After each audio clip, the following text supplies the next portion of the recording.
Hi guys, today we're talking about Idi Amin, the rise and fall of the last king of Scotland. In the dusty plains of Koboko, Uganda, a tall, muscular young man named Idi Amin Dada was born around 1925. He grew up poor, without formal education, but he had strength, courage, and a fierce will to survive. When the British colonial army recruited him into the King's African Rifles, Amin's natural toughness made him a standout soldier. He fought bravely in Kenya during the Mau Mau uprising and rose through the ranks, but his temper and brutality became legendary. When Uganda gained independence in 1962, Amin was already a powerful figure in the army. By 1971, he turned his loyalty into ambition.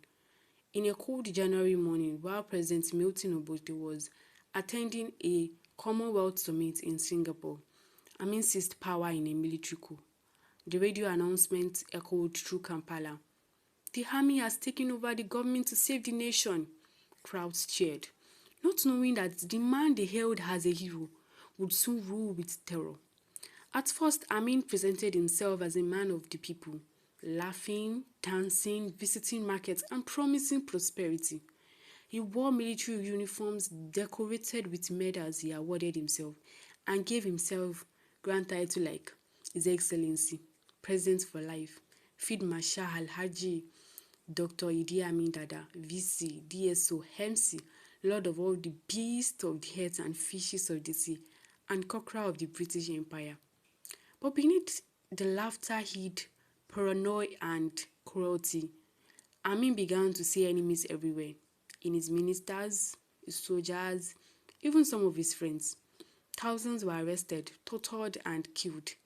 Bodies floated in the river Nile, a silent testimony to his reign of terror. He expelled 60,000 Asians, mostly Indians and Pakistans, from Uganda in 1972, accusing them of sabotaging the economy. Their departure led to economic collapse. Amin's rule grew darker. He enjoyed public show of power, boxing matches and parades. He laughed while giving bizarre orders. In one scene, he declared himself the King of Scotland, claiming friendship with Queen Elizabeth, a mix of arrogance and delusion that earned him the nickname the last King of Scotland. But behind the closed doors, his once loyal soldiers began to whisper.